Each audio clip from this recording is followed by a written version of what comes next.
అదరగొట్టే కారం రంగు రుచి ఆచి కారం పొడి. జనసేన అధినేత ఏపీ డిప్యూటీ సీఎం పవన్ పార్టీ బలోపేతంపై దృష్టి సారించారా?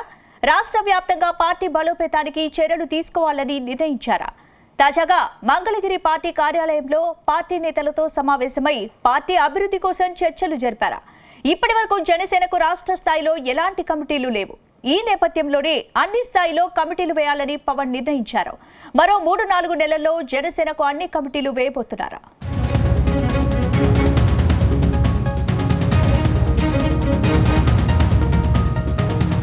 ఆంధ్రప్రదేశ్లో జనసేన పార్టీ బలోపేతంపై డిప్యూటీ సీఎం పవన్ కళ్యాణ్ మరింత ఫోకస్ పెట్టినట్టు తెలుస్తుంది. వచ్చే ఎన్నికల్లో 100 సీట్లు గెలవడమే పవన్ టార్గెట్గా పావులు కదుపుతున్నట్టు సమాచారం. ప్రస్తుతానికి జనసేన పార్టీకి 21 మంది ఎమ్మెల్యేలు, 2 ఎంపీలు ఉన్నారు. అయితే రాష్ట్రంలో కూటమి అధికారంలోకొచ్చి ఏడాదిన్నర దాటింది. అయినప్పటికీ ఇప్పటి వరకు జనసేన పార్టీకి ఎలాంటి కమిటీలు వేయలేదు. కానీ పార్టీలోకి చేరికలు మాత్రం జరుగుతున్నాయి.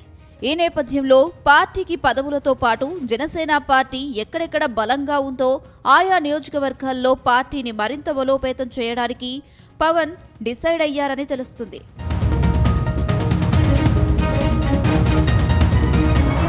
ఇక 2019 ఎన్నికల్లో జనసేన పార్టీ ఎలాంటి పొత్తులు లేకుండా పోటీకి దిగింది. కానీ ఈ ఎన్నికల్లో పవన్ కళ్యాణ్ 2 చోట్ల ఓడిపోగా ఒక్క ఎమ్మెల్యేగా మాత్రం విజయం సాధించారు. ఎక్కడా సరైన ఓటు బ్యాంకు కనబడలేదు. అప్పటికీ పార్టీ కమిటీలు వేయలేదు. ఇప్పటికీ కమిటీలు లేవు. 2019 ఎన్నికల గుణపాఠంతో 2024 నాటికి పవన్ మేలుకున్నారు. ముందుగా పొత్తు చర్చలు ఆయనే తెచ్చారు. 21 సీట్లకు పోటీ చేసి 21 సీట్లు గెలిచారు. 2 ఎంపీ స్థానాలు కూడా గెలిచారు. ఇప్పుడు కనీసం 100 అసెంబ్లీ స్థానాలలో పార్టీని బలోపేతం చేయాలని, టీడీపీకి ప్రత్యామ్నాయంగా జనసేనను తీర్చిదిద్దాలని నిర్ణయించారని తెలుస్తుంది.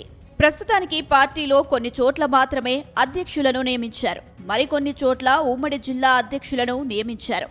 దీంతో క్యాడర్కు దిశానిర్దేశం చేసేవారు లేకుండా పోయారు. వచ్చే ఏడాది పంచాయతీ, మండల, జిల్లా పరిషత్, పురపాలక ఎన్నికలు జరగనున్నాయి.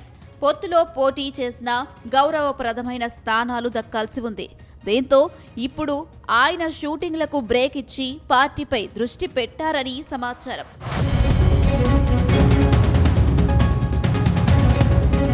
మరోవైపు జనసేన పార్టీకి గోదావరి జిల్లాలు గుండెకాయ లాంటివని పవన్ ఎప్పుడూ అంటుంటారు. కానీ ఈ జిల్లాలో మాత్రం జనసేనకు సరైన ప్రాతినిధ్యం లేదు. ఇక ఉమ్మడి తూర్పుగోదావరి జిల్లా పరిశీలిస్తే కాకినాడ జిల్లాలో పిఠాపురం నుంచి పవన్ గెలిచారు. రూరల్ నుంచి జనసేన ఎమ్మెల్యేగా గెలిచారు. తూర్పు గోదావరిలోని రాజానగరం, నిడదవోలు నుంచి జనసేన ప్రాతినిధ్యం వహిస్తుంది. బిఆర్ అంబేద్కర్ జిల్లాలో రాజోలు, పి గన్నవరంలో జనసేన పోటీ చేసి గెలిచింది. మిగిలిన నియోజకవర్గాలలో పార్టీ పెద్దగా బలం పుంజుకోలేదు. తునిలో నామమాత్రంగానే ఉంది. దీంతో ముందుగా గోదావరి జిల్లాలను చక్కదిద్దాలని అధినేత నిర్ణయించినట్లు తెలుస్తుంది.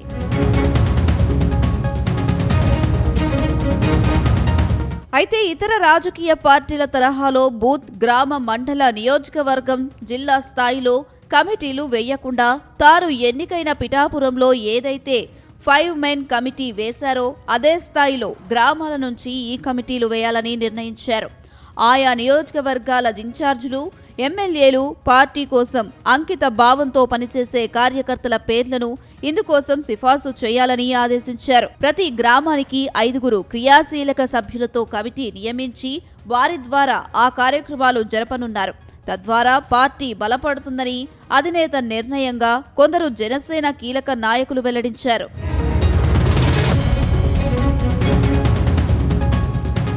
ఏది ఏమైనా 5 మెన్ కమిటీతో పాటు పూర్తి స్థాయిలో కమిటీ వేయాల్సిన ఆవశ్యకత ఉందని కేడర్ చెబుతుంది. టీడీపీ కేడర్ ప్రోటోకాల్ పాటించడం లేదు.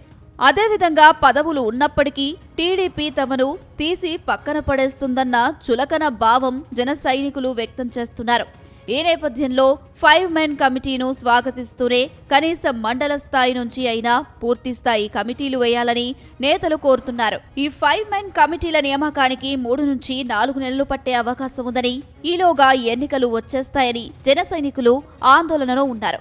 మొత్తానికి ఇప్పటికైనా అధినేత పార్టీపై దృష్టి సారించారు. అది తమకు చాలు అంటున్నారు కార్యకర్తలు.